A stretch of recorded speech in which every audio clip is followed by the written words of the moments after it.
window for main engine, start.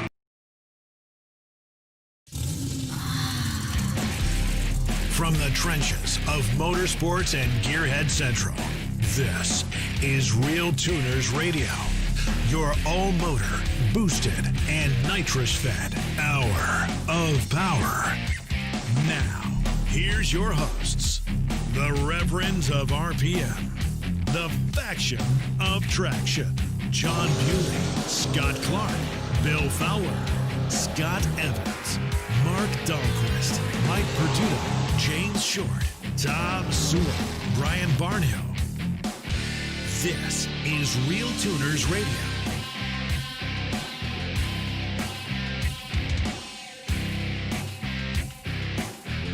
Good evening, everybody.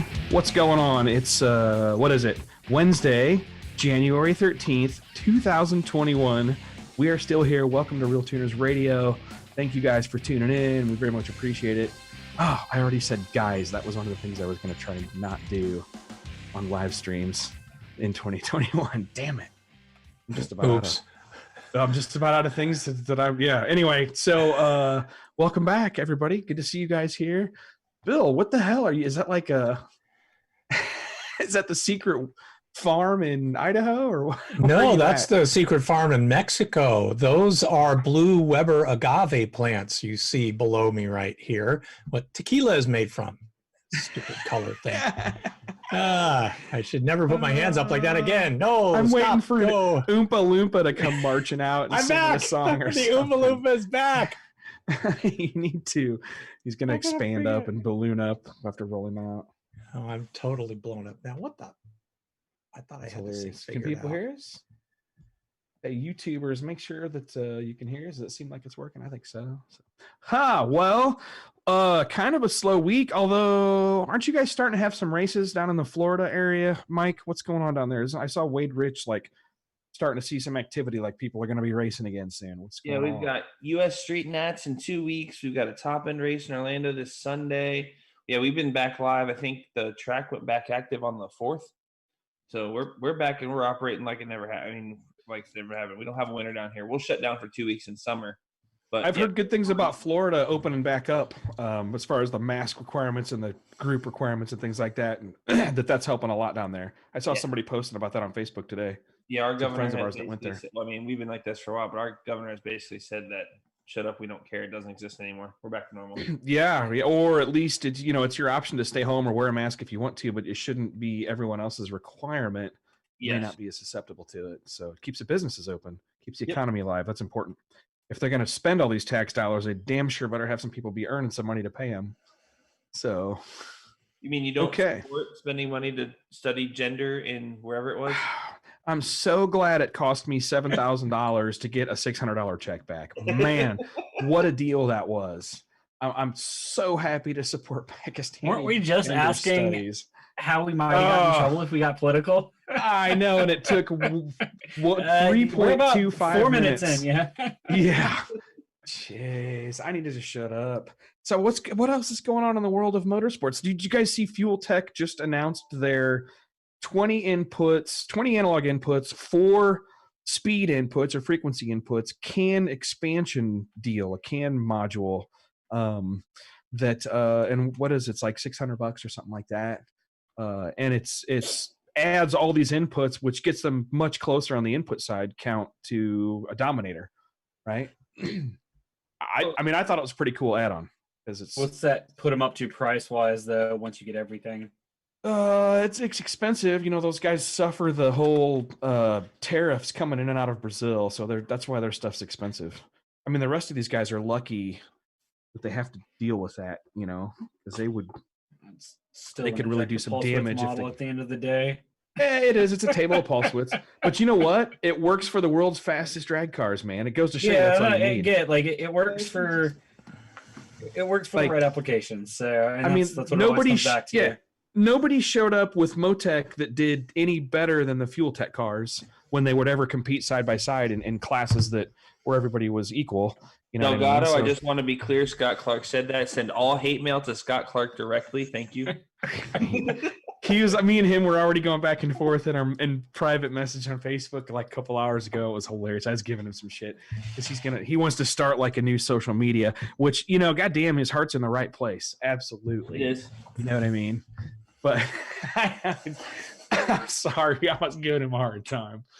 I was like, you got a PowerPoint presentation or something? You want $5 million for your GoFundMe to start a new social media? You got like a network diagram? How exactly is this going to work? I mean, because Bill and I are both retired IT nerds, execs, whatever, and it's so we look at that kind of project as like, yeah, that's going to be pretty hard. You're going to need a lot of planning. That's Just a little.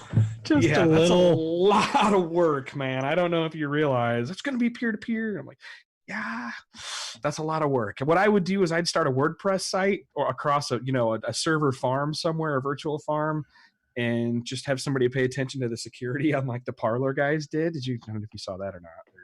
You had a Parler account. There were guys that were kind of a mixed thing, becoming admins.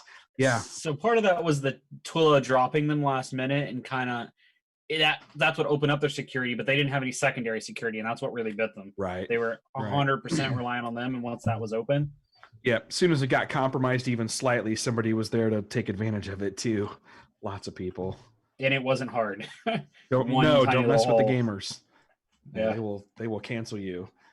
Internet. Oh shit. Anyway, I know Bill's not talking because he doesn't want you to see how red he looks. And it doesn't make any difference. I'm a potato. I'm a tomato. Yeah. Sorry. Yeah. My bad. That's tomato. What else has we got going on? Loud and clear, they said. Okay, good. We should probably talk about car stuff and fuel injection stuff. So anyway, back to the can expander from Fuel Tech. Hold on, Jason. Let me send my. Yeah. So I'm going to go to their website here. I'm on their website. I'm looking for a manual because I want to see what their bus speeds are and what their options are. Oh, wait, there we go. I got a manual. So yeah, 20 channels is huge. Like, it is. 20 channels is a lot. They said their max sampling rate on the analogs was 100 hertz. Okay, so 100 cycles a second, which in practicality is pretty darn good. But shock, travel, and velocity, guys. Their manual's in Brazil. It's in Portuguese. No. Scroll down. The second half is in English. The second half is in English. They do a wonderful job on their manuals. It's not the first time I put a document through Google's Lens translator. Oh no. Don't do that with Portuguese. Yeah, JDM wiring diagrams a lot of times. I literally take my phone out and point it at the Japanese wiring diagram so I can figure crap out. What am I looking for here? So they have the input expander right here. I think I can just do this. So right here. So $499. My bad. It's $500. So it's $688 if you put the harness on. But it's $688 if you have their harness. Okay, fine. Yeah, and it's just the harness is just a UH connectors. It looks like. No, it's a Super Seal 1.5, same as got it. Almost every other ECU. You'll need a CAN terminator, it looks like, because it doesn't look like it's internally terminated. Okay. 20 analog inputs. When they say 4 differential inputs, they mean 4 VR sensors. So you can. That's kind of cool. It'll read factory ABS sensors. It should. Yeah. So what's the speed on their VR? Is what I was looking for. I don't know if that 100 hertz was a frequency limit. I doubt it because I'm guessing this is obviously a dedicated processor, and most likely it's an entire ECU. Because that's the problem we run into with some of the lower end Link ECUs and a few other ones that they can only do they can't do wheel speeds at 1K. So if you do the math out, that means that on say like a Subaru, you only have like a 2-tooth wheel. Yeah.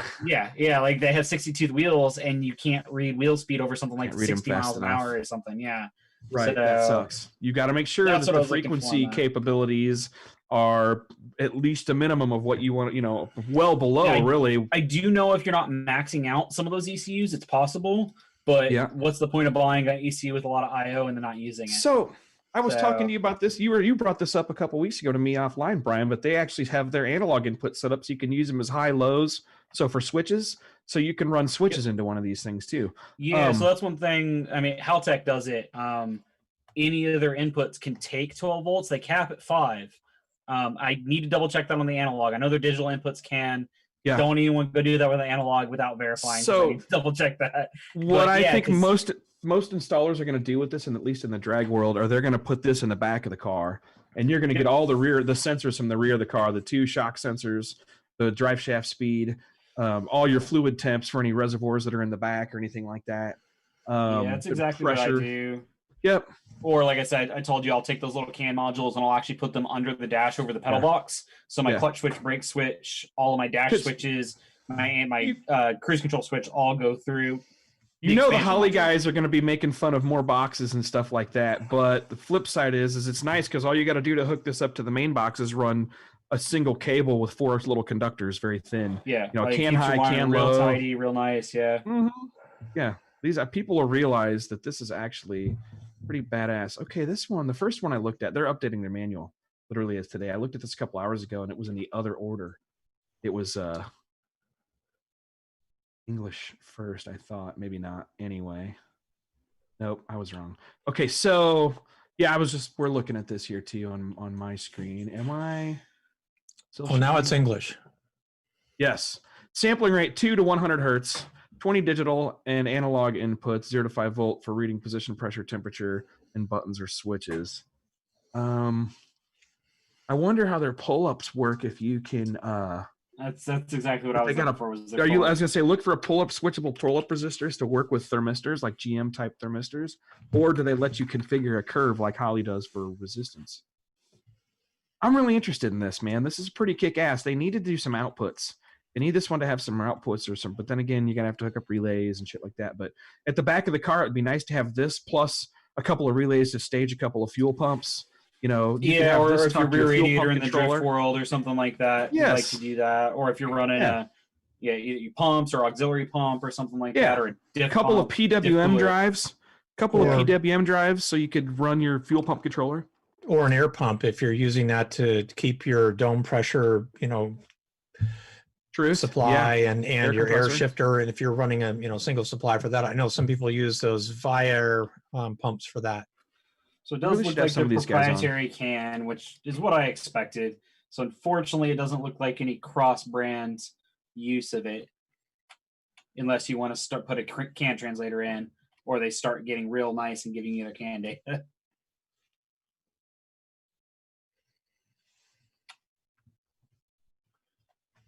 Side question, which I think you guys could answer quickly. MongoFast asks, is there a good budget 4L80E controller?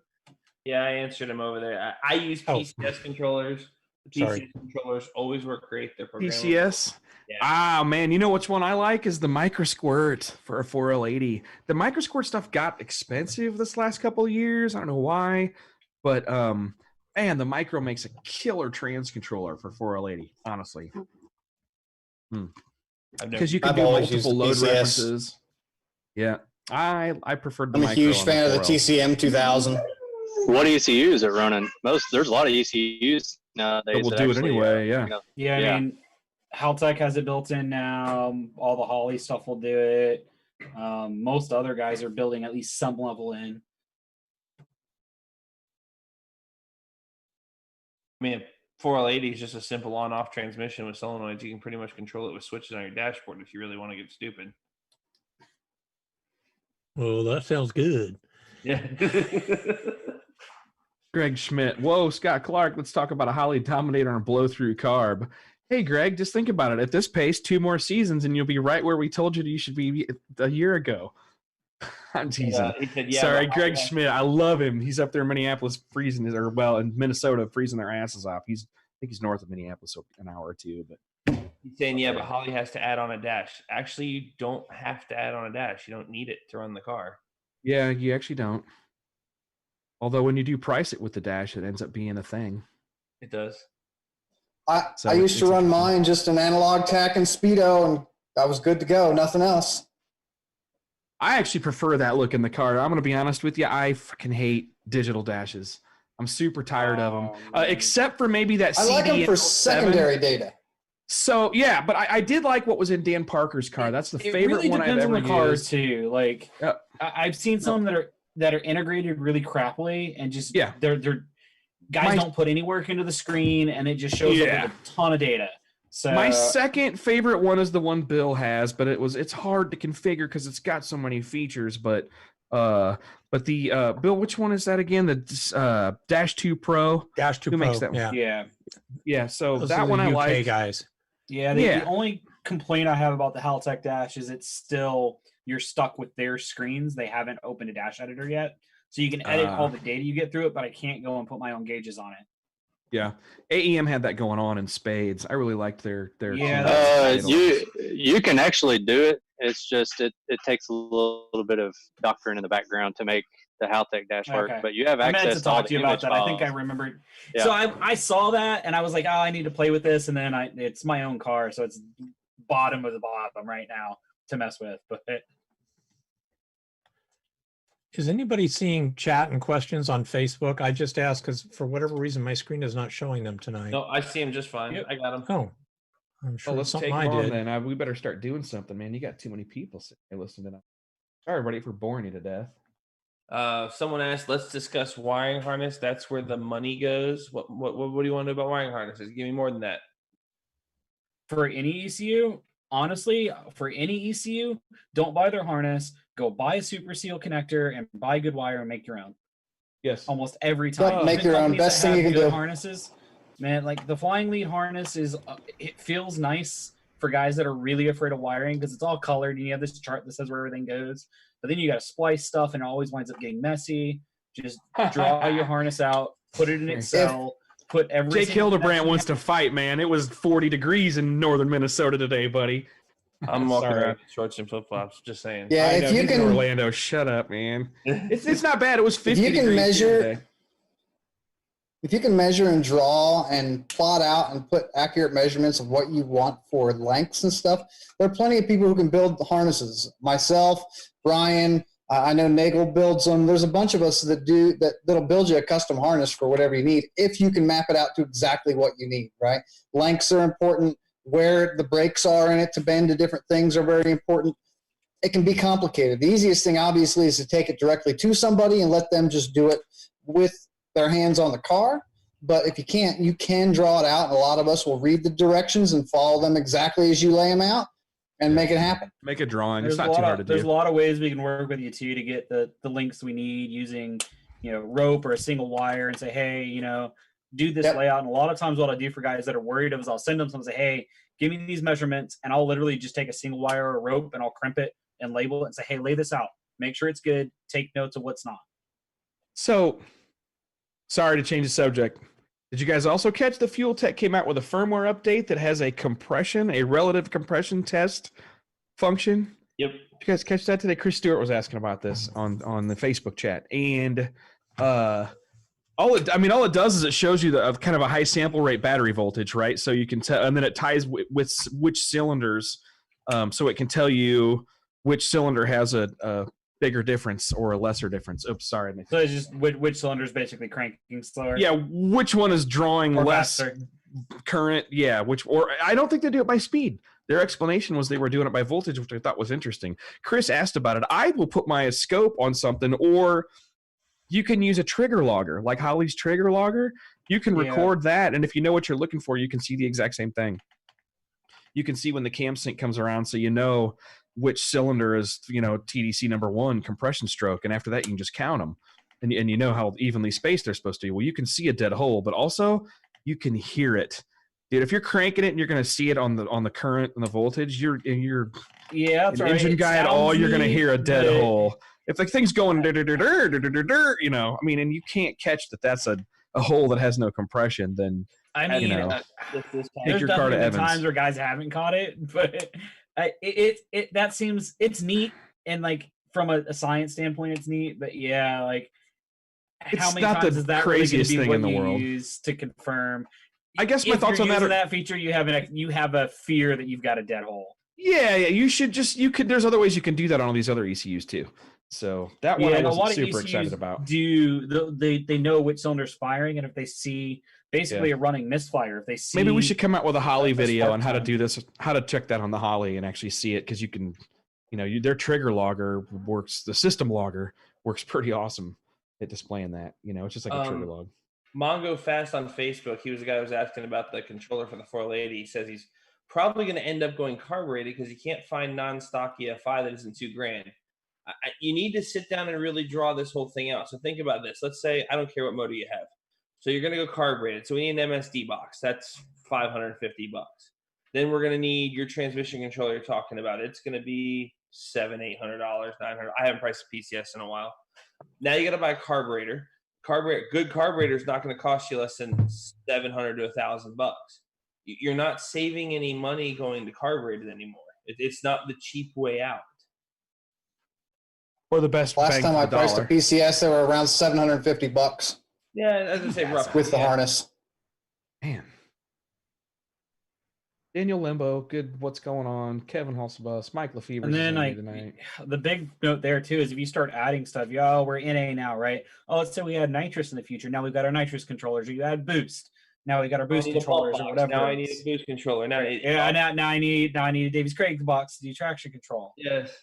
If you remember back in the Super days, we used to call it alphabet soup because you had the AFC and then the this and the that, and we had the alphabet soup first. Yeah, depending on what it is, and there's plenty of Holley options that are there in the budget. If you want to spend a little bit more and you can get the budget up front, and maybe that means you got to wait to build a car. I know that sucks, but that there's a lot of Haltech stuff that'll do it.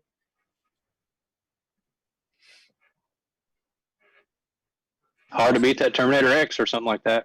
It really is. Yeah, the price point makes that really difficult in something that's straight up middle of the road like that, where you don't need a bunch of fancy features. If you're not looking for a lot of timer features and stuff like that, it's do you guys check out the V6 firmware? Anybody look deep into Holley, taking a dive and seeing all the shit they've added in the CAN department? Yeah, they're clearly thinking about coming out with, or planning to come out with something like what Fuel Tech's doing. Yes. It looks like they're gonna. I mean, there's stuff in there for CAN IO. There's also stuff in there in V5 even. So I'll just tell you, I was doing some tests had some homemade stuff that was capable of doing pretty fast CAN transfer on a 1 megabit network, which is Holley's high speed CAN, and we were testing some stuff out, and I noticed that they really prioritized their CAN bus to the point if I took a switch, an on-off switch, and I was feeding 0 volts and 5 volts, switching between ground and 5 volts into one of their analog outputs on a dominator, while at the same time feeding it into this other device that was then transmitting over the CAN network and putting into the Holley, right? Then I would run their internal data logger as fast as I could, which is 300 hertz, 300 samples per second, and I would see, because I wanted to know, is there any delay really in the CAN bus? If you have an analog input and I want to run shock sensors at the rear of the car, how much of a delay does the CAN bus put on things? Dude, it was 0.004 seconds delay. It seemed like an inductive delay because it came up with that number every time. It was that much slower. And what was funny was, because of the input protection on the Holley analog input on the Dominator, it actually took longer to reach the 5 volt state than the signal came across from the CAN. Now, in Holley's defense, the device I was using hooked up to the switch didn't have any input protection. It was literally going to a pin of a homemade, of a project development board processor, and so it was getting the 5 volt signal a lot quicker. But anyway, the Holley, I thought it was interesting. Their CAN bus priority is effing fast. Like, you could put wheel speed sensors, shock travel sensors, drive shaft speed sensors on a remote CAN device, or run it through your dash, the Holley dash, because they have like 12 inputs and then a bunch of positional type stuff. Thought that was pretty cool to observe that they seem to prioritize their CAN stuff really fast. Because Delgado was talking about his Motec, super duper Mondo 9000, and it was a 0.008, and it sounds like he might have been using a 500 kilobit speed, which is half the speed of the Holley. So that would make sense, but he came up with a little more. Either way, 8 1,000ths of a second or 4 1,000ths of a second, especially when it's a fixed delay every time. Like you could go and slide the data over in a data log file if you wanted to, and line things back up in real time. But long story short, the CAN priority on the Holley was pretty cool in that testing. I haven't tested anybody else's stuff like that. But yeah, that's what's nice with most of the ECUs. They also prioritize some of the more critical data. If it's like I think James has talked about this before on the 2500T. It prioritizes all of the torque based stuff on the CAN stream. oh, that's interesting. Okay. So that'll be that's the cool. first message that goes out. Anything that's super critical to engine running will be the absolute first thing. So that's always getting reported to make sure that that it stays safe, and then from there everything else gets prioritized. So what else we got going on here? How about I fix my chat window? Any other questions we're missing? I'm still seeing this faded out, grayed out chat window on Facebook. So I apologize. I can't get Facebook questions right now. Not a lot going on Facebook. Guy said he died under Terminator X Max today, and the harness is decent work for 95% of users. Chris Leak wants Scott to know he updated his V5 to V6 today. Be careful on that update. Some things don't transfer good. Yeah. Yeah, I didn't. We'll see. We'll know. He's going to take it out. Hopefully it went okay. I didn't, check with home base on that one. Yes. All right. Whoever your tuner is, if it's Scott, just let him look that over before you let go of that button. Well, he's got Wes from Show Me Speed helping him out. Like, I've been doing the base tune for a couple of these local guys, and then Wes will do the power management and everything. And if Wes did the update, I'm cool with it. He'll figure it out if it does have an issue. But I don't know how many V6s he's done yet. Probably done a few. Probably done a handful already, like the rest of us. I did too. And the problem I had a weird behavior only when running a VE table. Most of the Holly YouTube Actors Guild members or whatever tell you to do it in pounds per hour, right? So I don't know if it was just a bug for VE. I didn't hear anybody else bitching about it, but it was duplicatable and it was really weird. It made some really interesting data logs, but I'm not getting paid by Holly to debug their shit, so I just kept my guys on V5 until absolutely need to go V6. V6.1 or whatever they do. Yeah, that's build. They do it in builds. They start with version 6, and then it's build. I don't know whatever increment they do, but they'll be up to like build 390 before you know it. Edward Olson asked, "Is it ECU speed that makes the huge increases in horsepower possible?" And John Ryan's asking a slew of questions, and I'll get to his when we finish that. Increase over what? What are you talking about? Increase over like? Yeah, all the ECUs nowadays pretty much all have a processor far faster than is needed to process everything. If you have something that's too slow and you go faster because of the ECU processor, you probably bought something from like 1980. Yeah. And even some of the ones back then were still fast enough.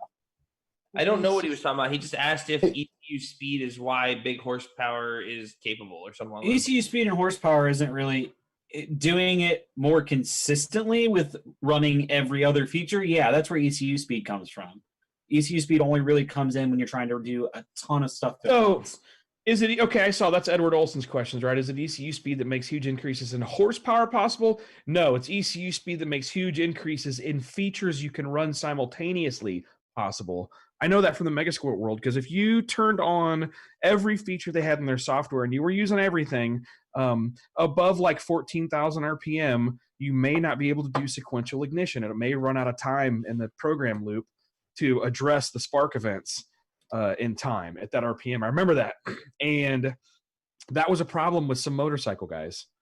So I totally remember that issue. And that's the issue there is a more powerful processor lets you run more stuff at the same time in your program and your software. And that's where if you're trying to do 4-wheel speeds at some crazy resolution or 4 cams, that's what we're really running up against a lot of stuff now, where you've got 4 cams, especially if you've got variable valve timing on every single cam. That's where things start to get real tricky. John Ryan, number 1, I'm 6 foot tall. What size block am I? I'll let that one. What does that mean? I don't know. Number 2, heard a tuner make an interesting comment that when folks tune VHP tuners, they tend to have idle timing around 26 to 30, but the Holly folks are running as low as 16 to 22 on an LS. It's probably the tuner doesn't understand the difference between the two, but my guess is, so long story short, you can put them wherever. but it's how much idle airflow you're giving the engine at idle. So with the Holly, I'll set the throttle to be fast, like 1,000 RPM, and then I'll use spark timing to pull that down to like 750 or 700 or whatever. Yeah, right. Yeah, So I think a lot of times too is on HPT you see more guys tuning on a stock throttle body. If they're on a Holly, they're likely to have a Holly throttle body with that crap IAC passage and crap IAC on Yeah, it. you're probably not the wrong. Whistler. So you kind of have to make it idle on the throttle body and then pull it down. That's what I But do. to be That's fair, what I do. if I you just put idle it those fast throttle with the throttle bodies, if you put those throttle bodies on a stock ECU, you kind of have to do the same thing. Then we got instrumenting a new build, twin turbo LS on methanol, Holly Dominator, approximately 1,500 horsepower. Anything you guys recommend above all our normal sensors? Doing MTK widebands on both bands. Was curious about EGTs in particular. Big So build. EGTs are really more designed for timing, not for fueling. So if you're wanting to pay attention to cylinder timing, great. But you also need to know that you need to get the air fuel in each cylinder correct at the same time. And I like to balance air fuel first before I balance timing, because in reality, the timing side of it is probably not that big of a deal compared to the fueling side, because I'm going to nuke a hole when it's really, really lean. The timing is critical, but I have other tools at my disposal that'll get me there at least closer than nothing at all. I can always look at the mark on the plugs and get a rough idea of if there's a hole that's way out of whack and pull it closer. Shut your mouth. I know there's a guy on our podcast that doesn't like plugs, but I'll you go can, faster without it. You can at least adjust. You can at least adjust up and down, and on the track, you can push around timing until you see it suddenly slow down, and I'll tell you you're too far. So you can absolutely use timing without having to look at EGTs to figure that out to get it in the right ballpark. Is it better to have EGTs to adjust? Absolutely, but I'd like to have all of it if you can, but it's expensive. But yeah, I mean, Mike Lefevre, shout out. Do O2 per cylinder and EGT per cylinder, that's great. But if you're not doing O2 per cylinder, EGT becomes even less critical because now you've got more stuff there before the EGT. You've got some variables. Something you're looking at. But EGTs still make a nice troubleshooting device. You can see something starting to go away if you got a valve spring broken or something weird. That's a nice thing. You can see a couple things on it. That hole starts running dramatically colder or hotter than the others. You know there's something to go start looking at. Turbo stuff, you can start. It's a nice tool to have, but that's what I always tell guys. If you're freaking out and you got to leave something off, and EGTs are one of the first things on your lift, take them off if you've got something else. I'd rather have coolant pressure or something like that versus EGT if I had to decide between one or the other. Bill brought up a good point. Coolant pressure is always good to have on any turbo car. I don't care who you are. Yes. Barnhill, standalone ECU for an MB54 3-liter BMW NA. Prefers Holly, but what you got? MB54? Oh, crap. MB54. Once you start talking those, hold on. I forget which gen engine that is and what it has. Is it Vanos or not? Oh, it's going to be a Vanos engine. So I forget which engine that is, so you'd have to remind me. Once you get to the M50, M52, M50 TUB, whatever bullshit they add to those engines, I forget what it is. There's a lot of stuff out there that'll do it. They're a 60-2 trigger, which I don't think would be a problem with the Holly or anything. Is that right? I'm looking. Hang on. Yeah, 60-2 is 58X. Dual Vanos. So dual Vanos. That's gonna be your trickiest spot. Getting something that has that Vanos defined in it. Link will do it. Haltech will do it. The Holly's technically capable of it, but trying to do that Vanos setup from scratch. If that Vanos is off just a little bit, it throws a huge wrench into stuff. Mtron will do it. We do a lot of dual Vanos S54s and those engines on it. There's a bunch of different variants of that. So it really depends what you want to do. If you really want to do anything crazy, the Mtron has so many predefined features for that, and we actually have a patch kit for a lot of those. He said NB54 is a Nancy Baker. I apologize. NB or N54? NB. Brian, have you had a chance to look at OBR yet as a possible solution for things like those BMW motors? So it should. It probably would. So the biggest things I need to see what triggers they have predefined, and when you're doing things like Vanos, that becomes really critical on the cam sync. So I'm assuming he means in 54, and that's direct injection. Really, your only option for a standalone on that is Cyvex. Some Motec. Was it the I believe the OBR has it. N54 is the Turbo 6. I've got one sitting in the garage, 100 feet away from me. He So said it's NA. Or NA NB54? I'm not familiar with an NB54. My BMW knowledge is very mixed as far as engine codes. I'm terrible with engine codes, and I'm actually terrible with Honda engine codes, which you think is surprising that I worked on them, but we did not use the engine codes everybody else used in engineering. So Everyone's telling them to look at a Max ECU. It'll do some of it. If it's DI, you're pretty much, I would recommend Cyvex.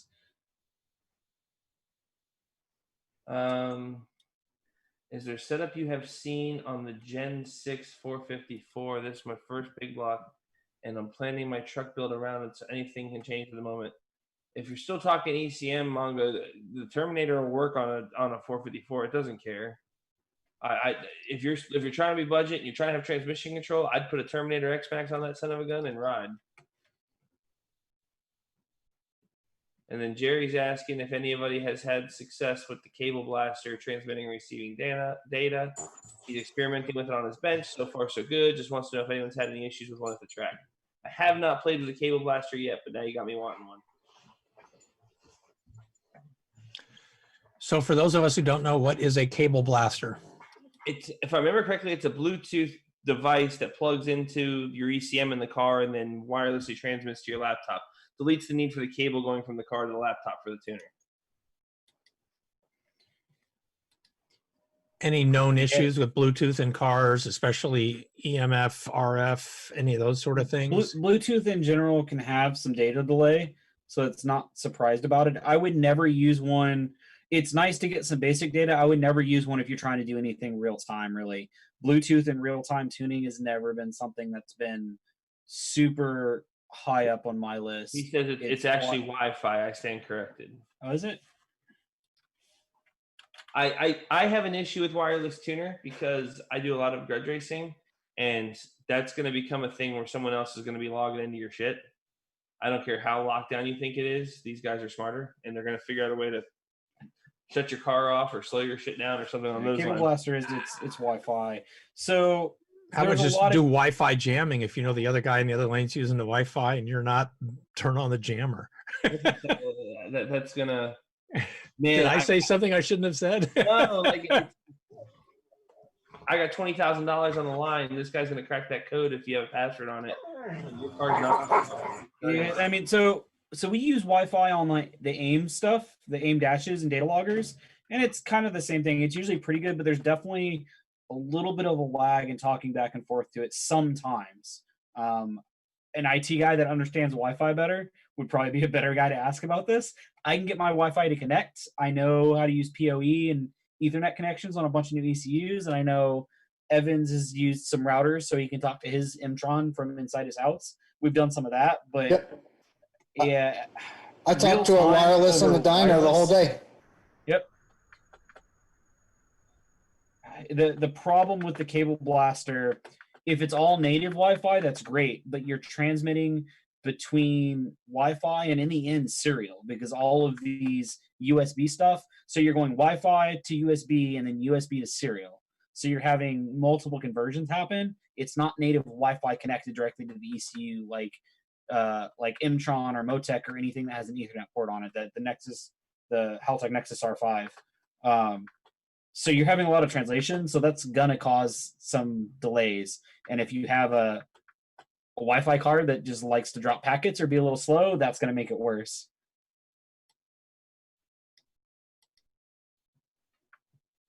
What else we got? I think what that thing was more or less intended for is like a racer. It's not intended to be sitting on the dyno wirelessly tuning the thing real time. Yeah, that's It's made for you to pull up to the pits, shut the car off, turn the ECU back on, pull the data log, go in the trailer and look at data, modify the tune, Yep. and then Yeah, I don't have to drag. I don't have to grab the cable while the driver's sitting there in hot pits or something like that every time to pull data. So, Mongo, I have nothing against the Sniper Holly. I've got quite a few bracket guys now that are doing the Sniper TBI style EFI from Holly and having very good success with it without any worries.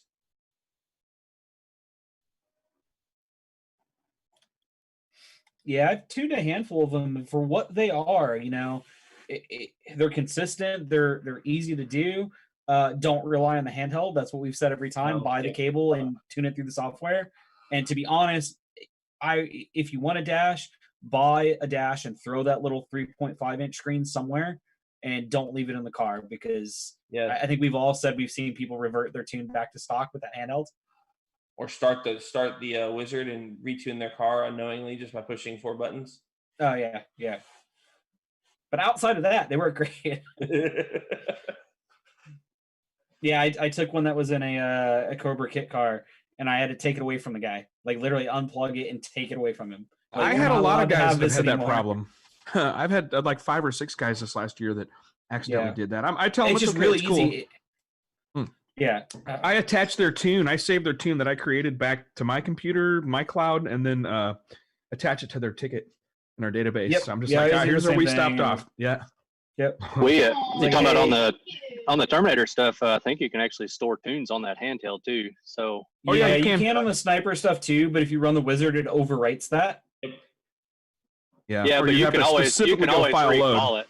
Yeah, you can go they to file they can load. always recall it, but usually what I get is like, I push some buttons and the car won't start again or whatever. This is funny because you got YouTube and Facebook. So YouTube, you got Vanstrom Brothers Racing. He's definitely a advocate of the cable blaster. Used it, has nothing but good to say. Then you hop over to Facebook, and we had nothing but problems out of the cable blaster. Another guy just quit using it because it had nothing but problems. So take it for what it's How worth. many people bought that cable blaster though? I thought didn't that Glenn Payne guy say he sold like 31,000 of those things or something crazy? I have no idea. Or whatever. It's funny watching Yeah, side by the side. problem there is like, I mean, how many of us have had crappy old laptops with garbage Wi-Fi cards? I know I've got a laptop here that I have to fight to get to connect to Wi-Fi half the time because it's just a garbage card, and the laptop's been it's fallen off of 3 cars at over 15 miles an hour. It's been beat. It fell off the dyno more than once. That's the one where I had to solder IC back in because it rattled itself out while tuning the car. Is that what that was from? Yeah. So and we're all buying old laptops and stuff like that to do with this, or Chromebooks. Like I've got a Chromebook here that my wife uses, and its Wi-Fi card is garbage. It's slow. It's crappy. So as soon as you start introducing all this other tech, and now you've got other ECUs on the other side that we're doing translation on, I'm not surprised if there's some guys that have had problems. You know the guy that designed that. You know the guy that designed that is Patrick on Dan Parker's crew. He's the one that does the navigation system on Dan Parker's car. Oh, the same he's guy cool is the as one hell. who designed that? Okay. Yeah, well, the cable blaster. Yeah, he's I'm willing to- badass, man. I like Patrick. We should have him on here. He's super nice. Yeah, that was impressive technology. Was he on here with Dan Parker and Yes, the crew? he I think was. he Yes, he was was. with. Yeah, yes, he was we already had on a here. little difficulty getting him to actually talk much, if you'll recall. He's but, not a big talker. He's just a doer, no. man. Well, yeah, But- he's a tech whiz. Which Yeah, you was feel awesome. like sort of awesome. You feel like that guy could like build a drone that could fly to your house and drop a present. A package. Careful. Yeah, a package, a present. A package. But yeah, because literally his shit's like he does like national defense contractor level work. So that this was his fun thing on the side. But the cable blaster, I thought it was a cool, neat idea. I just knew a lot of people started off and bought them right away. You know, like a year ago. Said exactly what I wanted to say. Continue on. Go So, ahead. so the thing about the cable blaster is it depends on what kind of speed you need through the USB, right? If your USB cable going in doesn't need a huge amount of speed, it works phenomenal. But if it needs a high rate, there's only so much you can get over the speed of Wi-Fi, right? So the limitation is that it can't transmit the data fast enough in certain situations with certain ECUs. I ran into where I was playing with a similar box that I did myself that basically was Wi-Fi to USB, and the problem I came up with my Holly was that the Holly transmitted faster than the box could send it, basically, which isn't really a problem of the Holly. It's a problem of the data on the Wi-Fi is probably what it was. It just wasn't fast enough to transmit all that data. It just needed too much. But I have other devices like the SmartWire that doesn't need much at all, that the little USB Wi-Fi setup that I'm using works perfect for that. Yeah. Robert Johnson says the sniper is junk and you know it. No, I don't, man. I've had good luck with those things. I have quite a few of them running good now. The bracket guys are starting to eat them up left and right, and I've got every one of them running damn good. It's limited, but it's also cheap, and it's limited for some of them don't have perfect drivability. It's not always a great street option, and they don't always have great distribution either. I mean, Excel enrichment definitely is a little different than your Dominator work. It takes some work and some turn it up 10 times more. Yeah. Yeah, but yeah. I got them running damn good, and they run really nice, man. I'm not gonna say they're junk. It's like everything else. It's knowing which one's the right one for your application. Would I put it like they sell their 1200 horsepower one? If you're running 1200 horsepower, you shouldn't be running a sniper. Yes, agreed. But Scott, didn't you tune a nitrous on a sniper and have good luck with that thing too? Well, we did at the class. It did okay, but I don't know if it was as much as we were fixing up a effed up tune to begin with, or what. We were just doing the demo of giving the engine what it wanted, and it was hilarious. It was like a 15-degree spread on the spray. You had to retard a shitload of timing, and this thing really woke up. I think the engine builder picked a great combination of parts, and we did get it running pretty good. It had some tip-in stuff that was hard to get perfect, like while it was warming up. We didn't get it perfect, actually, but it was enough that he could drive on the street. It takes a ton of time to do that. Well, and even then, it's not always time.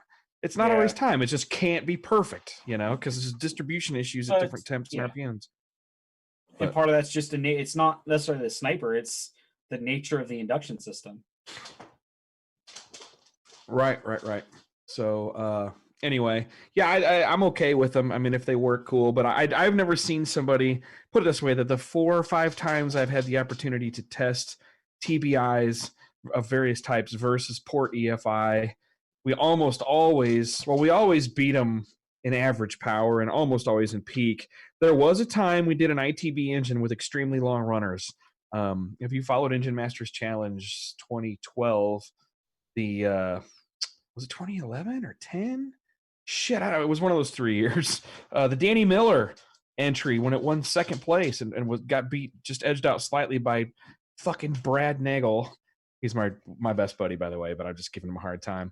But that engine had like 21-inch long intake runners, and we did get some power by moving the injectors up. But during transition throttle, if you weren't careful, it would pop a head gasket because it would run some cylinders so lean during transition. Really? So there's some big trade-offs you got to look for.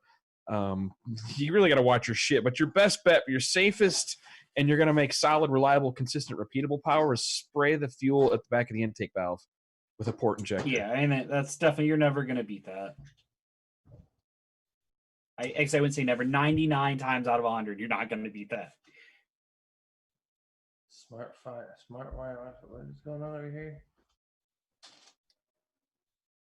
Yeah, Jim Perkins. He was just asking about my comment with my thing. Oh, no, I see. Thoughts on F1 engine tech into basic drag racing on the top fuel. You're going to have to, Bill just hit him. Like, you have to refine that a lot. I don't understand.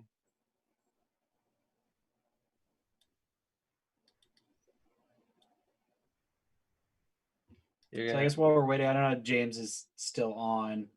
00 Dop. I don't know how to pronounce this username, but basically talking on an E38 PCM, which is the GTO LS2 PCM. It's a piece of crap for those that don't know. They have a injector max size limit, and on top of that, their injector scaling table that's there that every other ECU has, like the all the Gen 4 stuff, doesn't do anything in the GTO.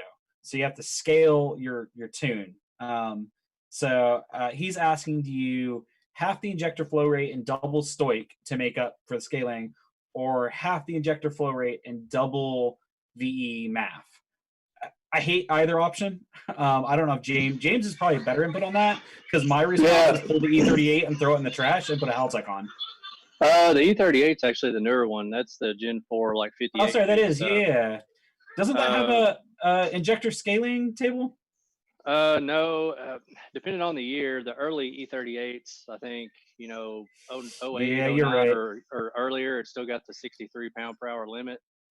So basically, you cut the injector flow rate in half, double the stowage. You cut the intake valve terms table in half. And if it's in a car that still has all the fuel mileage crap on it, you cut the fuel density table in half to get that.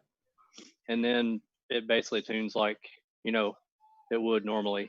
The only thing is you can't use commanded air fuel anymore because obviously the stowage that's reported in the data log is now going to be double. The stoic. But Yep. that keeps you from having to scale your whole ignition table. Yep. Now some which unfortunately setups, is the way my cars was done. Scaled VE table some and then setups scale spark. If you do like some big 200 pound 2000 cc injector, the 210s or whatever, those things flow like 240 pound per hour at 58 psi. And in order to get those to even fit, you've got to scale those by 25%. And in that case, that's where you get into, you've got to double the stowage, cut it in half, and then you got to cut it in half again, and then scale the tune. Now 512 grams a second of air is actually 1,024. So you have to cut your VE table and your mass air table in half. Fucking nightmare. Yeah.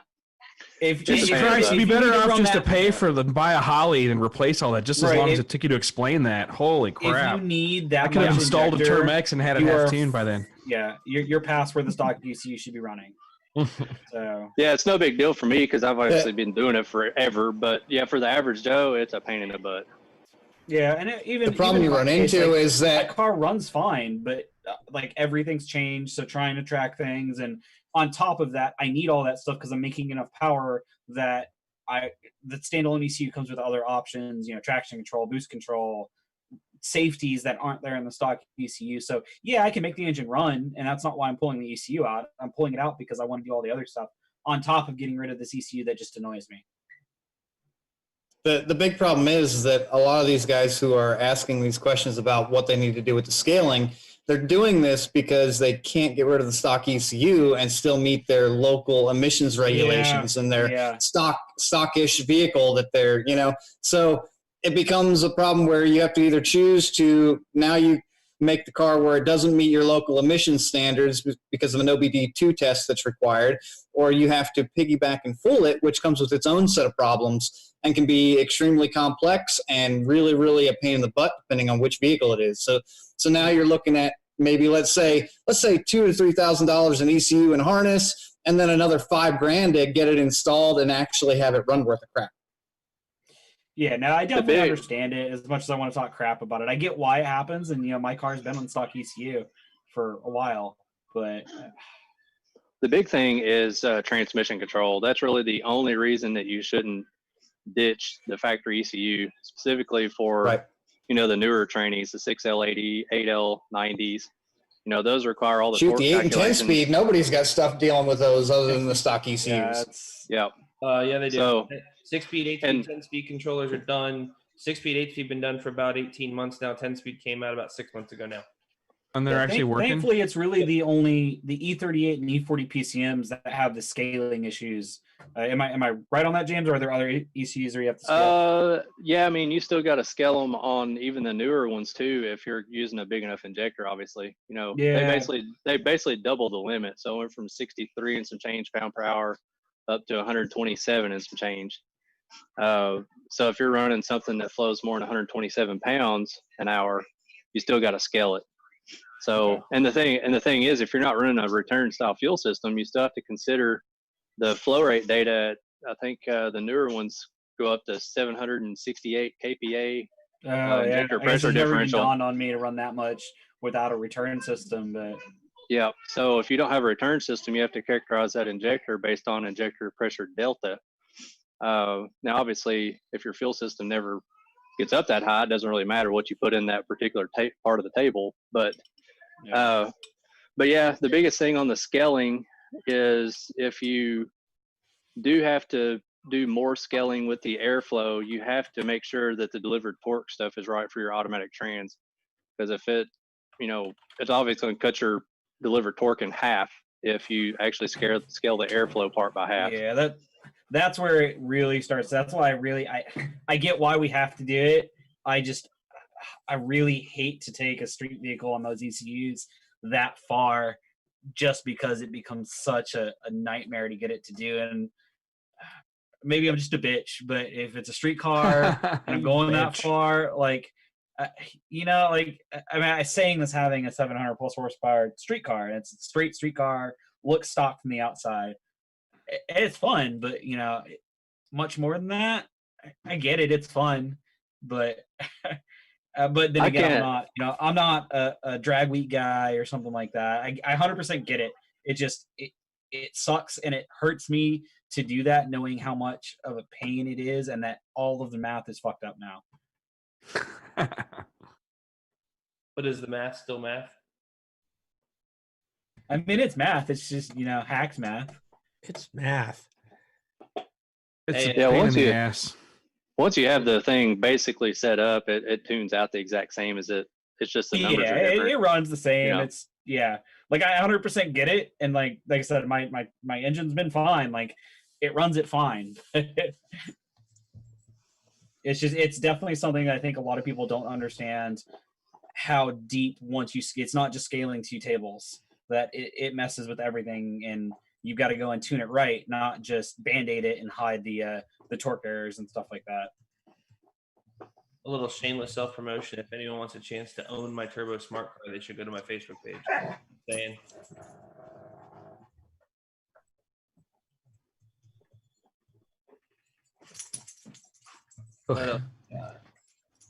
Sorry, I was reading a Facebook post that was giving horrible advice. Holy crap. I mean, welcome to Facebook. We're trying to get Brandon Dollar on here. He's working with us. We're talking to him about getting the Low Dollar Motorsports guy in here and talking to us because he's officially full time now. So just ordered some sensors from him today. Oh, Jerry is asking if there's any updates on the Turbinator 2 project I'm working on. I got my first firmware from the Speeduino guys. And my first Tuner Studio. They're using Tuner Studio much like a Mega Squirt would, but I made my own dash. Hold on, give me like 20 seconds for it to pull up here, and I will show you guys.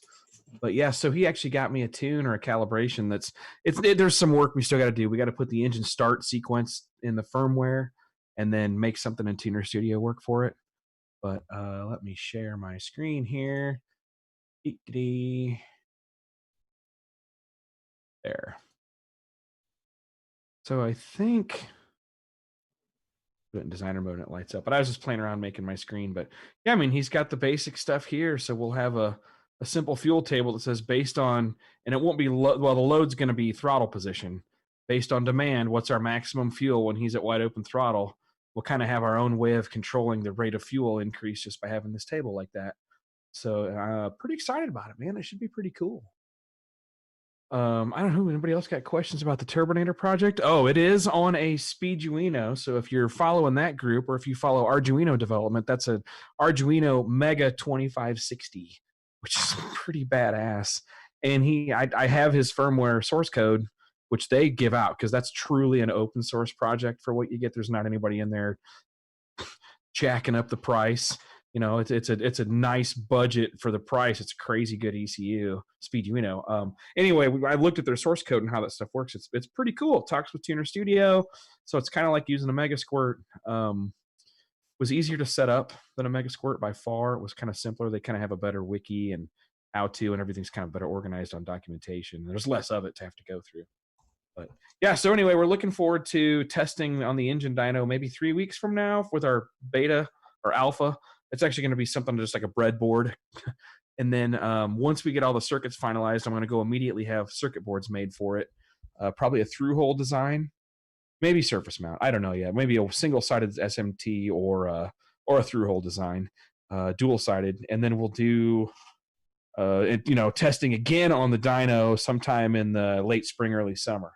ideally, and have something that runs the engine and makes the power and does what we need.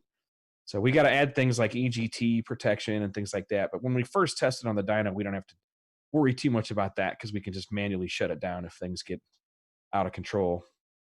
No, that's about it. So that's the plan on the Turbinator. I'll take some videos when we're up there cranking 5,000 horsepower out with this thing. It is wheel driven, just Yes, turbine sir. powered.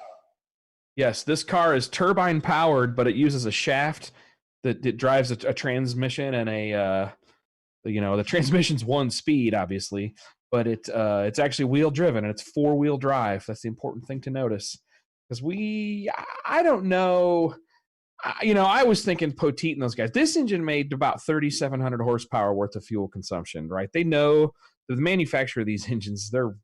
It's military turbine engines, man. They're used for mainly Chinook helicopters, but also the LCAC troop carriers, and they know what the fuel consumption is at the various barometric conditions.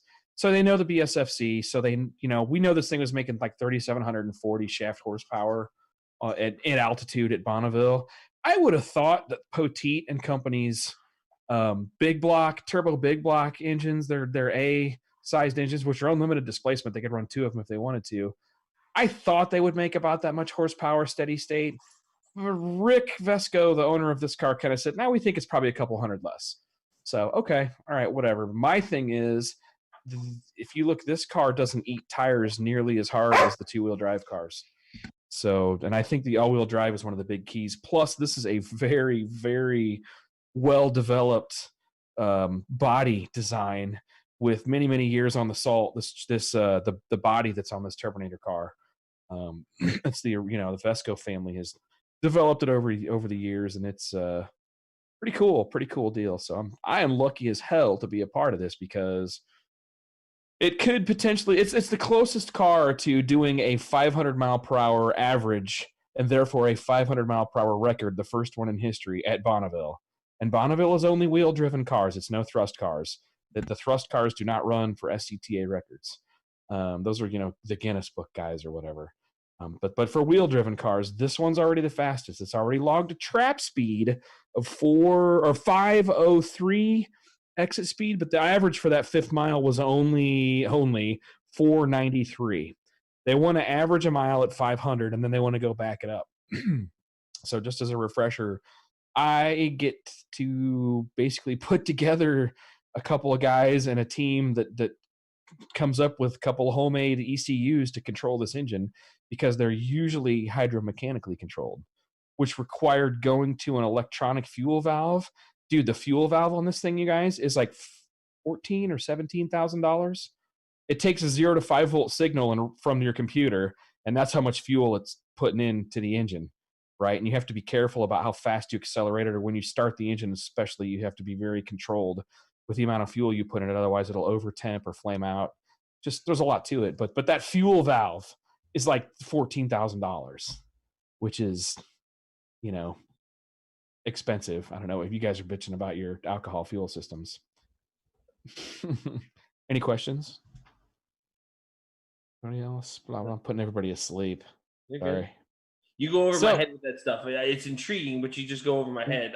Wait do you see the Arduino? I'll explain that stuff a little bit better, but it's we're literally it's real it sounds real complex, and I guess it kind of is when you break it down. It's hyper simplified. It's actually very simple, and it's very fun, and it's like Legos. It's fucking like Legos. It's run it till it gets too hot, then add some fuel and back it down. Yeah, exactly. The tuning part of it is super simple. It's kind of like diesel engines, the old school. Oh, if you guys ever played with the VE pumps or whatever, the first electromechanical rotary pumps after the P-series pumps went away, like on the Dodge trucks, on the Cummins motors. It's kind of similar controls. You feed it a duty cycle. Well, this one you feed a variable voltage, but and that's how much fuel a valve opens up. And the trick is, the first thing we got to do is we got to ride the EGT limit at the end of the run. The last 20 seconds or so, you should be bouncing off the EGT limiter. If driver did his thing and the conditions were there, last 15 seconds or so, you're going to be bouncing EGT limits. I think we talked about that. That's where we're doing like predictive times and stuff like that. Knowing, exactly. Hey, I've got 15 seconds left in my run. Do I have overhead to burn this thing down? Yeah, right, exactly. And that's the kind of stuff we have to think about on the return run. You know, the first run, just both runs suck because you're always like, man, I don't want to destroy this thing. But, you know, we get to pick the acceleration curves, and they're not really documented because they've hot rodded some of the original controllers for these things, which were hydromechanical. They were called the Blue Box. And in fact, I have one being shipped here to me so that I can disassemble the connector bulkhead assembly. These things were handmade back in the 60s, and they're badass pieces of electronics. They're all, you know, non-digital logic, analog logic, whatever stuff that's just weird, but latches and gates and all kinds of weird shit. But I'm going to take apart the connectors so that I can make a plug-and-play ECU for the 1960s LCAC controller that's much smaller and just plugs into the harness that they have in the car already. So that's kind of my goal here. Anyway, simple enough. I don't want to bore people too much, but I'm going to have some dyno video this sucker here in a couple of weeks, hopefully, on the engine dyno. I've already been there once, and we made some modifications to the Blue Box thing and got it to run okay. But the problem is the Blue Box is not capable of EGT throttling of the engine, so that's why we needed digital controls. So I'm using some of the popular do-it-yourself engine controls out there, modified. I'm getting help from the developers and stuff. Kind of have a good team backing us up. Josh Stewart, the Speeduino lead guy, has been awesome to work with, and he's turned over firmware and a calibration to match it for us already, so that I should have this thing running in a couple of weeks. And then once I have my hacked up, crazy looking science fair project turned into a real circuit board, we'll probably hand assemble, I don't know, 6 or 10 of these things just to have them and make little tweaks as we go if we need to. And these will have data logging like any other ECU. It's going to have CAN bus, so we can broadcast to the race pack that's on board. There'll be race pack and possibly some Holley equipment, I think Holley EGT. But anyway, so yeah, there's a whole bunch of real smart guys working on this, but the engine control got lobbed into RealTuners court, kind of just inherited. There was somebody else working on a project, and that project's partners kind of they got tied up with some other business stuff that precluded them from being able to do any further work with this group. But they did get them the 503 mile an hour exit speed pass. So now they basically had to start over from scratch on controls, and they were sent my way. So I'm like, yeah, I've never done a turbine engine. Fuck it, let's give it a shot. Actually, I've worked on some tractor pullers. I set up data loggers on turbines that were hydromechanical, but I never actually ran the engine. That's about it. We got here. Any suggestions for testing a vehicle for 200 mile speeds for half mile? Prefer not to have to lift off at an event. Probably a good dyno. Go find a Mustang dyno or something like that. There's lots of those that are good with big heavy rollers and eddies that are good to over 200 mile an hour. Yeah, it's always the bearings that you got to find on that. Pillow bearings, yeah. Yeah, that's the some of the smaller roller stuff. That's where my dyno's limitation is. Basically 155 miles an hour really is all you want to do sustained.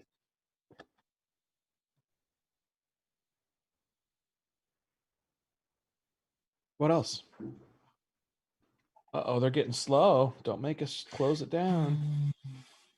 Brian's wife is back there saying, "What are you doing? Let's go." She just went to bed. Mine just got home. She same thing. She's crashing out. Our goddamn Amazon account didn't work on one TV last night. I found out it worked out on the other, and then something's going on. I don't know. I think we're getting out. Can't tell that joke months ago. Yeah, can't tell bad jokes. Greg Breton is asking how to test some airflow. He says, I changed some of the flow dynamics of my car. I'm not sure how to go about testing the V-mount radiator and airflow out of the hood, which is why I asked. Airflow out of the hood, strings and tape, buddy, strings and tape. Yep, strings, tape, and a camera. Tuft testing, they call that. The airplane guys call that TUFT, a tuft of string or carpet, strings short and yarn. tape, or the ability to data log, or have some way to look at your IATs and your other stuff.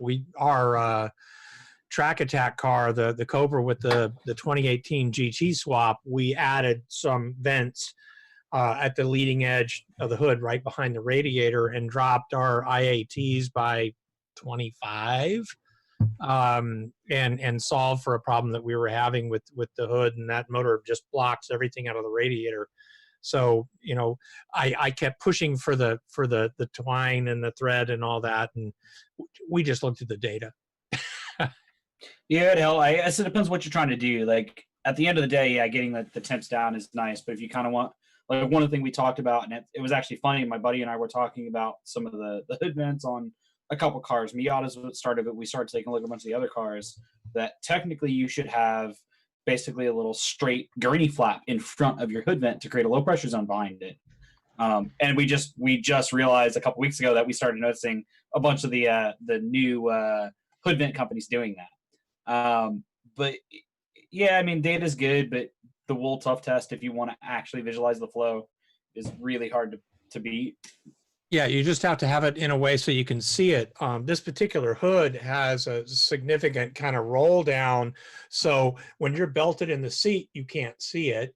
So we had to set up a GoPro. We did do this. So we set up a GoPro mounted at the leading edge of the hood to look at some of the, we did try some threads. We were working with John Nguyen at Track Spec. On the West Coast, Track Spec makes a ton of the vents that people put on everything from the C6. Yeah, Track Spec's one of the are we talking Track Spec that makes all the hood vent stuff too? Yes, Same company? yeah. I know Track Spec.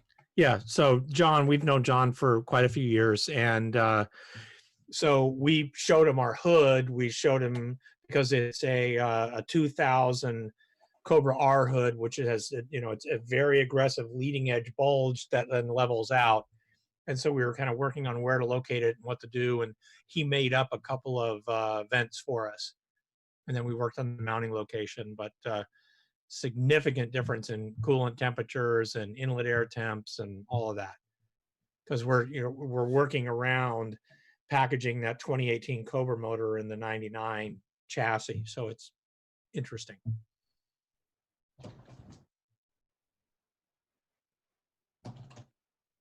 The feed freeze. I'm looking at. No, there. I don't think so. No, that's fine.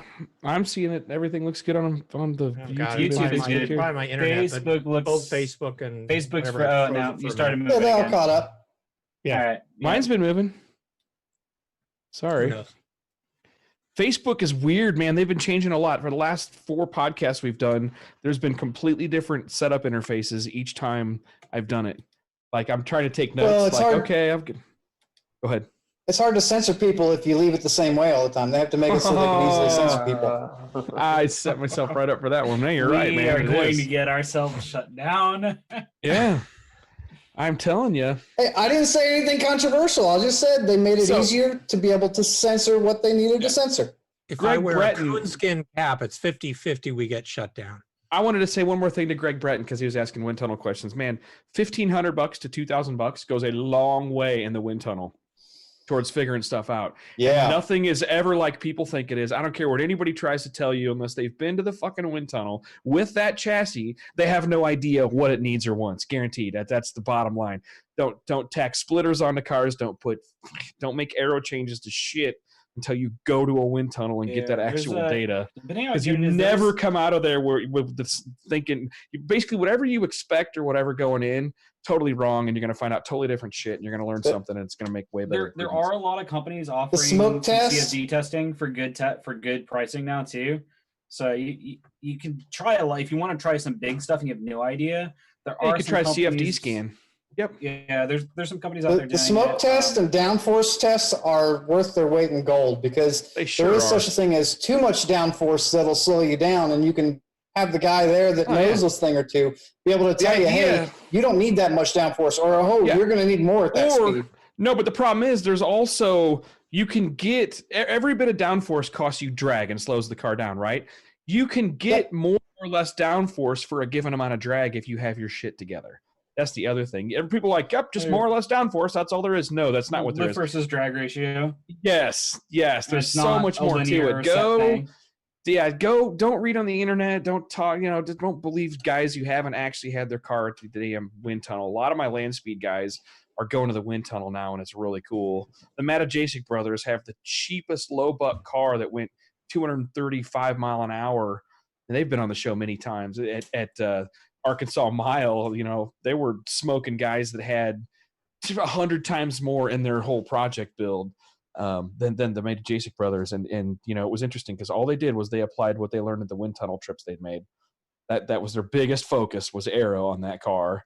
And it paid off big time at the top speed events. Huge, fucking bigger than any other effort for the money that you'd put into it. They ended up just making some minor aero tweaks and a big front snowplow looking thing. Drag worked increases awesome. with the cube of the speed, and that's your answer. So as you go faster, the drag becomes geometrically more important, or reducing it. So yeah, it's a really good place going that fast to put your money into. Well, even just downforce balance too, because that's one thing I see. Someone throws a big ass splitter with the wrong wing on the back and a time attack, and having your center of pressure balanced matters a lot, not just on road racing, but even on a drag car. You get too much lift or downforce one side or the other. So that's something to consider too. If you throw a massive wing on the back, and then one of the problems we had on our Bonneville car at 270 miles an hour, the thing was putting 600 pounds more downforce on the front than we had expected. And we actually found this out with suspension travel. And the problem was that it was going to go over the weight rating for the tires, which is a dumb place to be at 300 miles an hour. I'll just tell you, it's really shitty that the downforce keeps going up dramatically if you don't have it right. We didn't have it right. What was cool was changing the rake angle of the car like 2 degrees, fixed that. Yeah, and I remember we were at the last time we were at the We need track. to take your truck to the wind tunnel, Jesse. That'd be badass. Sorry. He's got a wicked, it's one of the most beautiful square body builds you've ever Just seen. get something, make sure that your air going under your hood gets out somewhere. Let it in under the hood and then push it somewhere that's not flat. You can manage it even on a crappy brick body style. There's all kinds of shit you can do. The P-51 Mustang guys did a lot of neat shit. If you look really close, there's a lot of details on that airplane that you can learn from. You can learn a lot about boundary layer stuff and trying to have, enough radiator exposed. The Bonneville cars I've worked on, some guys pay attention. You only need like a hole this big in the front of the car covers all of the cooling air, and then a couple of holes this big, smaller, is all it needs to feed it to move air for the power. The rest of it they'd push around the car. There's no point in sucking in more air than you need, or they'll pressurize the inlets just a little bit. But it's interesting stuff. There's a lot of cool science. Yeah, so really, if you really get into like land speed aero, looking at the SSC thrust and the Noble guys when they're talking. I like the thrust. I like the thrust car, but I'll tell you one that I like for wheel driven cars is the JCB Diesel Max. Go look at the JCB Diesel Max. That was a Formula One level effort by the JCB Tractor and Heavy Equipment Company. Right. In fact, I'll just go pull it up here. Yeah. The interesting part, I think it was Richard Noble talking about when you break the sound barrier and you start to go at those speeds, that how much aerodynamics basically it doesn't quite be things that invert, and what worked at subsonic speed doesn't work at supersonic. And the bigger problem is what happens on transition on the aero, that a lot of stuff now all of a sudden you go from making downforce to lift back to downforce or vice versa.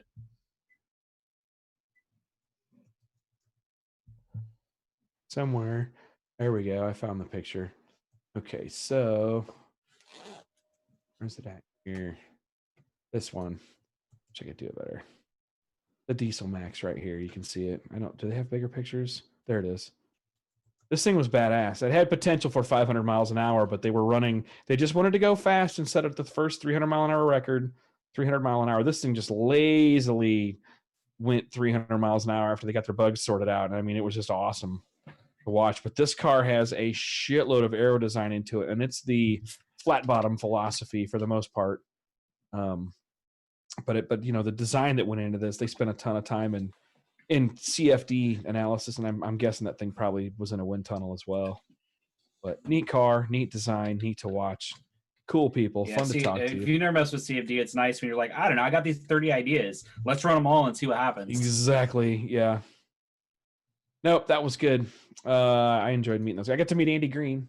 We actually ran into them at the little taco stand when they were out there. This was like 2006, I think. 5 or 6, 7. So 2006, I think it was. Anywho, good stuff. Land speed stuff is fun. Yeah, the SR-71 Blackbird's a neat one. It's all about supersonic arrow too. What else we got? Anybody else got questions? Races coming up? Anything cool? Races to promote? If you guys have races to promote, contact us. Let us know. We'd like to get some guys on here and talk about some events coming Still up. waiting for everyone to officially announce their schedules for next year. We had a provisional FD schedule, I believe, but I got to go back and check. I don't think anyone is in a position to make stuff that's going to be hard and fast because Yeah. political COVID. leadership is still changing the rules as we speak. Dude, COVID 20 is on coming everything. already. Did you guys see that? We're going to have COVID 20 and COVID 21. They're going to keep us locked down for basically ever. I'm We're returning to Australia. I'm going to be quiet and shut my mouth. And... They're coming for your guns. No, seriously, they are. Not a joke anymore. Over my dead body. Yeah. Well, they don't seem to have a problem with that. Did you see the guy that stole or got into Pelosi or whatever laptop? He's turned up suicided. Suicided himself? Yeah, Jesus. Suicided himself? Anyway. Just like Abraham Lincoln suicided himself at the Booth Theater.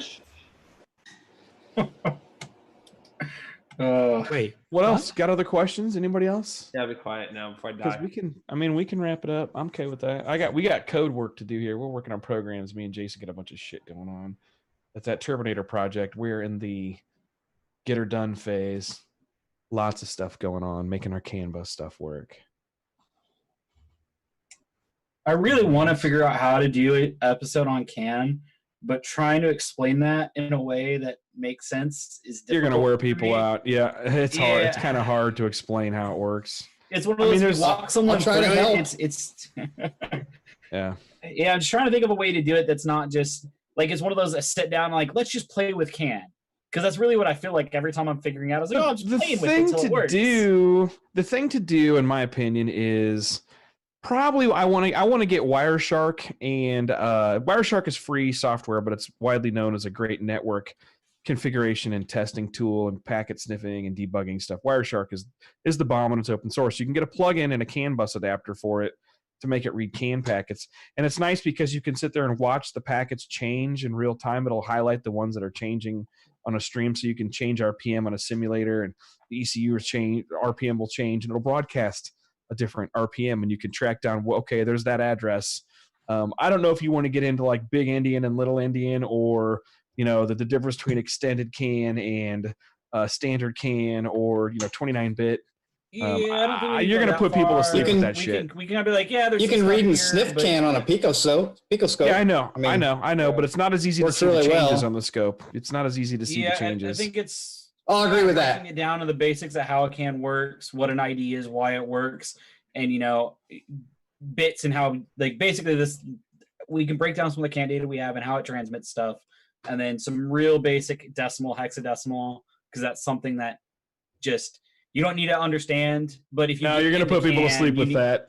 It's never gonna. Like I work. would say, hey, here's the two things. There's converters out there, which actually we need to have a chat about this after because I need to figure out something. I was telling you the Haltech stuff was scaled weird. I think I know part why. I just don't know how to fix it. Yeah, you kind of have to know what it is, but just give them enough tools. Hey, you need a decimal to hexadecimal converter. Google it. Here's what I use. Go do this because if it's in this format, do this. If it's in this format, do that. Just real basic on that. But then showing how CAN IDs change, and then say, oh, it says this, and break that down into how that reads and how to make things talk to each other, I guess. But yeah, we probably just need to put some stuff together and test run it, how that runs. We can take a stab at it. We could always do just a live webinar, record it, and then release that or whatever later. But I'm down for that if you want to. Yeah, that might be something better to just record some stuff and then edit it down to what makes sense. Truth. Not a bad idea. Easy to do. Cool. I need to do I know people are asking, Jerry keeps asking if I'm going to do how to do shock velocity. Man, it's not that yeah, hard. about Really 5 want you to just times get me so one-on-one. far. I know. Get me one-on-one and I'll walk you through it. I've been so damn busy. I haven't had a chance to put one together, but we do need to do that. Yeah, not hard to do. Cool. What else? Anybody? Scott Evans. Yes. I can't help but notice that you have like a whole bunch of whizzy stuff sitting there in front of you. What is all Yep. that? So in front of me is the little 2-channel relay fuse thing I'm making, a distribution block that I'm making, and a version of a custom panel that I've made for somebody that I'm actually going to install and do a full race car wire at the end of January here. Got a guy who has asked for a combo of stuff with switches and a panel, and I'm doing the install on top of it and all the wiring of the car as well. So something I'm doing with my Helix tuning stuff. I am for hire. I just thought we should call that out, considering you've been sitting there with it all this time. That's cool, man. I like that. I like the potting material you're using. Yeah, I too. love it. Very good. So these things are a little tedious to make because I'm not fancy and don't have a bunch of Chinese kids making this for me. I'm doing it myself in the garage. So it's a little bit tedious to make. It's a little slow to make. So I don't have a lot of them, but I'm starting to do them, and I'm basically going to do made to order. When somebody wants one, I'll make one. It'll take a couple days, and I'll go from there.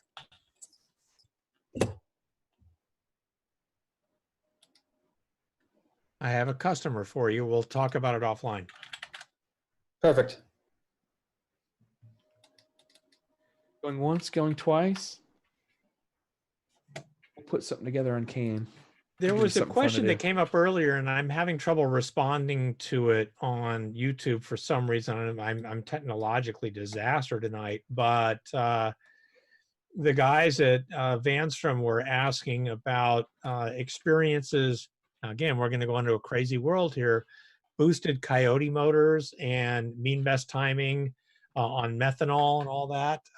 Anybody doing anything with that? We can provide some feedback. Yeah, hold on a second. Yeah. Pulling up a tune now. Just a second. I was going to say I have one too I can find. I did a couple of really good ones on the engine dyno last year that we've got some really good details on. Winter before last. I've got a great one for it. I just got to find where I put it. There it is. Shit, where's Jay Conkl's car was a good one. God dang it, it might be on my laptop. I might not have it. Yeah, hit me up offline. We did some time. No, hold on. I mean, I know I got it in here. let's see. I Might got have. one. Depends on how much boost and what you have done with the motor. I mean, this was an MMR stage 3 motor with locked out cams, and I mean at 30 pounds of boost, it was like 16 degrees of timing. And it had some headroom. We had some leeway. We probably could have put another couple degrees in it, but we're playing the make it live a long time game. I mean, the car saw, I think the car saw like 38 pounds at one point. Yeah, so the original question was Coyotes M1, how aggressive are you guys getting with timing? Ported Gen 2 heads with little chamber work and super alloy exhaust valves. I mean, are the chambers 28 degrees at 12 pounds of boost still? My answer was MBT is what it wants based on the amount of boost pressure it has. But the bottom line is 4-valve motors with that very shallow chamber don't tend to want a lot of timing. They want more than an LS. They want more than an LS in under boost. All of my Coyote stuff has been dead comparison 2 to 4 degrees over my LS stuff. Yep, that's about where we're at. There you Except they go. also like more timing as you wind them up in RPM. Yep. LS will typically like a flat timing curve. They'll take it a couple degrees up to, since they run higher RPM. Tune them like a Honda. Exactly Like a Honda, like a Honda. At 9,200, we were another 2 degrees into it. So here I found ours. This is one we did on, I can't share it because it's on a different computer, but this is one we did in great, great detail on the dyno. At 40 pounds of boost, we were 18 degrees. This is on C16 on this one. At 30 pounds of boost, we wound up at 18 and a half. I'm sorry, I had that backwards. We were, like 18 and a half. 20 pounds, we were 19.7 degrees at the end. This is at 8,000 RPM. 15 pounds, we were 21.4 degrees. 10 pounds, we were 21.7. 0 pounds of boost, we were like 26 degrees. 28 degrees. The Coyote guys. So we were tuned by people that don't know. I shouldn't people don't know what they're doing, but by the generic tuner. I would start there. They'll come off the big end of the track at the top end of the track and be like, this that's thing's pretty safe. top end. Sorry, the Coyote We guys. were 28 at 0. If you hear Coyote guys complaining the top end of the track, and it's a common complaint in the Coyote world that on the big end of the track, the car starts nosing over. They feel like they're gurgling or bubbling. These motors need more timing in RPM than they need with RPM. So guys that'll tune them with a flat timing curve like you would an LS motor or anything else. Don't tell them all that. Well, I'm kidding. Dare I say the guys that maybe copy and paste timing tables from someone else and just drop them on there, that you'll get that complaint a lot, and it's all timing out the back door. Those motors will not run at 8,500 RPMs good at the same timing they have at 6,500 RPMs. People do it, but they don't like it at all. I think that's something people need to remember to experiment with, because even though on the dyno, for example, my motor, which has a decent kind of LS looking chamber, it still wanted more timing at the top end, especially in high gear. They just, that was so the point is you can test it out and the mile an hour will tell you. But any disagreement on that? No, it'll tell you that. The incrementals will tell you too. Yep, mile an hour never lies. That's my. Yep. The G meter more than that never lies. The G meter is helpful too, but a lot of things can go wrong. You could have trans problems that throw that off too. You just got to keep an eye on stuff. The more data, the better, and you'll learn to look at it. I'm being told that I look like Billy Stockland. I guess. Oh Jesus! Hey, the good news for you is I'm a world famous tuner. Just Google it. He's a world famous tuner. Just Google it. He's Stevie Fast guy. They're fast. They're good, but it's so hilarious. His stuff following him on the internet is so hilarious. What else? I'm a tomato. So there. Are you tomato? No, you're doing better now. No, I better. It was doing auto white balance, and I had to kill the auto white balance on the camera. That fixed it. That's nice. Yeah. Okay. I want to get back to this project me and Jason are working on. Y'all are going to, if you don't ask more questions, I'm going to cut us loose. We're not allowed to talk about the project, so I don't know. Like I said, guys, if you want a chance to win my smart car, go to my Facebook page. Oh, yes. Go follow Mike Perduto, Perduto. The Turbo Smart Car. Wait, you can win a Turbo Smart Car by going to your webpage?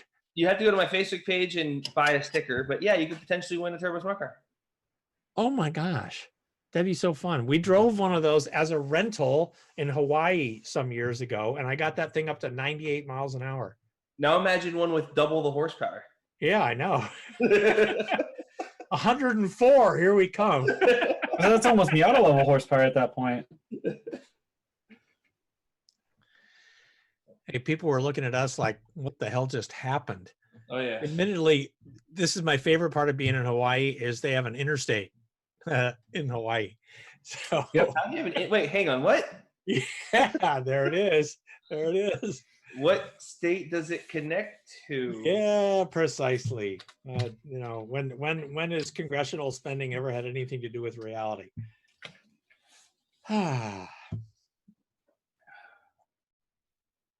Here's your $600. Have a nice night. Yeah. No, it's not Hayabusa powered. I wish it was Hayabusa powered, Jerry. That'd be badass. Motorcycle engines in small cars is always amazing. It's kind of weird, but it's cool. Yeah, when they wind up. 14,000 RPMs is just fun. I looked into it deep. I even had the motor and trans sitting here. The problem is the swap kit alone is like $8,000. Just the parts and the axles and all that stuff. Yep. Yeah, we've looked at. I've really wanted to do one. We've had a couple Caterhams. I actually want to do like a turbo booster or something like that in an Atom. They won't let me. So yeah, but yeah, it's expensive. You got to do an electric reverse. So you need one of the few bike engines that does it, and Goldwing. Yeah, it adds up. You've got to do an adapter to be able to drive a diff. It's not cheap. Not to do it right. I've seen a lot of guys do them really cheap. I think we're good, Mr. Clark. Say again? I said I think we're good. I think we're clear. All right. Thank you guys for asking questions, tuning in. All 90 of you guys were listed tonight. That's badass. 3.5 years into this, we got to keep doing it. Okay, cool. Jason, take us out, man.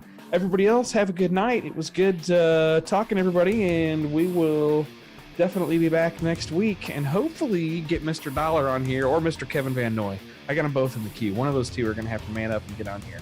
But anyway, we'll talk to you guys in a week. Thanks again, everybody, for tuning in.